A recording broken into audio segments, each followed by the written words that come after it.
देश में मुसलमान नहीं होता तो ये दलित आदिवासी पिछड़े जिंदा नहीं रह पाते। सज्जनों, नोट कर लेना, जिस गांव में मुसलमान है, नोट कर लेना, जिस गांव में मुसलमान है वहां दलित आदिवासी पिछड़े सुरक्षित है, और जिस गांव में मुसलमान नहीं है, एक दानी हिंदू का है, वह दलितों पर सबसे ज्यादा अत्याचार होते हैं, आदिवासी और पिछड़ों पर अत्याचार होते हैं। मैं नहीं कह रहा हूं, इसकी सीबीआई जांच करवा लीजिए, और अगर मैं गलत बोल रहा हूं, सत्यानंद महाराज को चौराहे पर सबसे पहले फांसी दीजिए। अगर मैं गलत बोल रहा हूं तो भारत का इतिहास उठा के देख लीजिए। अरे मुसलमान इस देश में आया, इस देश के नंगे भूखे गरीब लोगों को जिसकी छांव से बढ़ाते थे, राजा महाराजाओं ने उसको गले लगाया।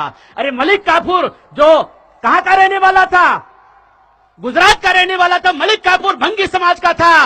अरे उसके हाथ में तलवार दी, ट्रेनिंग दी, और उसको हिंदुस्तान का बादशाह बनाया। आपको पता है, भंगी समाज का नासरुद्दीन खुसरो, उसको दिल्ली का बादशाह बनाया। ये मुसलमानों ने पूरी मानवता को गले लगाया, उन्हीं मुसलमानों के खिलाफ जहर घोला जा रहा है।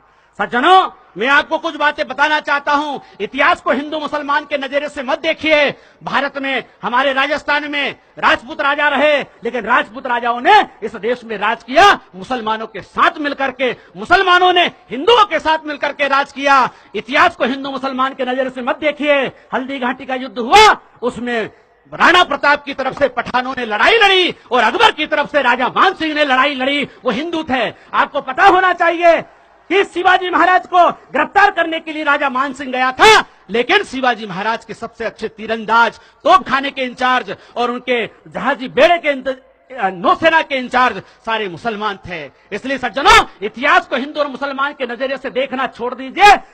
हिंदू और मुसलमान के नजरिए से देखोगे तो आपको कभी भी सही तस्वीर नजर नहीं आएगी। एक दो बात और मैं आपको बीच में कहना चाहता हूं सज्जनों, कि आज इस देश में जो माहौल बनाया जा रहा है कि मुसलमान जब तक नहीं मिटेगा तब तक देश का भला नहीं होगा, ऐसी मानसिकता बनाई जा रही है। और विशेषकर हमारे दलित भाइयों को मुझे बड़ा खुशी हो रही है पॉपुलर फ्रंट के माध्यम से कि आपने इतना बड़ा मजमा इकट्ठा किया। दलित भाइयों, आदिवासी भाइयों के, पिछड़े भाइयों के पास आप जाइए, उनको गले लगाइए, उनको सच्चा रास्ता बताइए। सच क्या है ये बताना पड़ेगा। सज्जनों, जो लोग संविधान का विरोध करते हैं, आरक्षण का विरोध करते हैं, क्यों करते हैं? क्योंकि इस देश के दलित और आदिवासी पिछड़ों के गले में हंडी और कमर में झाड़ू लगाने की प्लान चल रही है।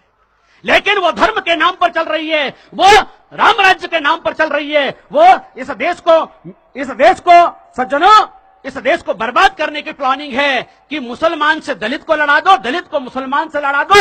अभी पिछड़ा वर्ग का जो हमारा आदमी है वो मुसलमान को दुश्मन मानता है, और एक तरफ मानता है वो दलितों को दुश्मन मानता है, आदिवासियों को दुश्मन मानता है। मेरे गुर्जर, सोंदिया, डांगी, यादव पाटीदार को समझाओ कि तुम्हारा हक अधिकार दलितों ने नहीं खाया, मुसलमान ने नहीं खाया। अरे तुम्हारा 52% अगर किसी ने खाया है तो वो जो हिंदू मुसलमान का टेंशन पैदा करके मंडल आयोग की रिपोर्ट को छुपाने का प्रयास किया है, ऐसे पाखंडियों से आपको सावधान रहने की जरूरत है। सज्जनों, बहुत कुछ बातें हुजूर पाक सल्लल्लाहु अलैहि वसल्लम ने अपने बयान में फरमाया था कि मां की गोद से लेकर कब्र तक इल्म हासिल करो, और इल्म हासिल करने के लिए चीन जाना पड़े तो चीन चले जाओ। अरे मेरे भाइयों, ऐसी सुन्नत और ऐसी सीरत है मेरे हुजूर पाक सल्लल्लाहु अलैहि वसल्लम की, ऐसी हदीस है। अपनी कौम में लीडर पैदा करो, ज्ञानी पैदा करो, विद्वान पैदा करो, पूरी दुनिया का इल्म हासिल करो, राजनीति का, धर्म का, दर्शन का, मनोविज्ञान का, सारी दुनिया की किताबें पढ़ो। और जब आपके पास इल्म होगा तो इल्म की ताकत से जालिम डरता है। इसलिए सज्जनों, इल्म हासिल करो। एक बाबा साहब डॉक्टर अम्बेडकर थे, 33 करोड़ देवता और 24 अवतार मिलकर के भी एक भंगी चमार बलाई बसोड़ बागरी बरमुंडो को विधायक सांसद नहीं बना दिया, लेकिन बाबा साहब डॉक्टर अम्बेडकर के संविधान ने राष्ट्रपति बना दिया। ये कलम की ताकत है।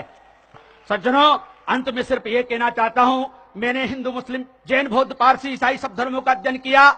मैं कट्टर पंथी था, लेकिन जब मैंने इस्लाम, ईसाइयत, जैनिज्म, बुद्धिज्म, आस्तिक, नास्तिक पूरी दुनिया का अध्ययन किया, पता चला कि अब तोड़ने की बात तो बहुत हो चुकी है, जोड़ने की बात करो, तब जाकर के भारत माता की लाज बजेगी, इस देश की रक्षा होगी। तोड़ने के लिए बहुत सारे संगठन हैं, हिंदू मुसलमान का जहर फैलाने के लिए बहुत संगठन है, लेकिन मेरा विश्व हिंदू सत्य शोधक मिशन कहता है, हिंदू का भला मुसलमान और ईसाइयों के खिलाफ नफरत फैलाने से नहीं होगा।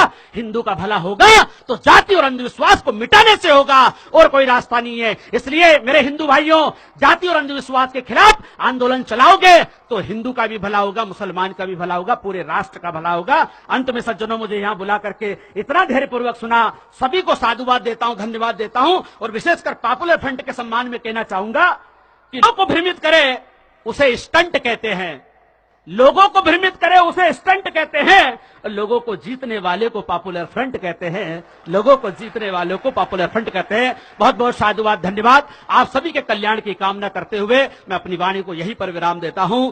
बोलिए मेरे साथ, हिंदुस्तान जिंदाबाद।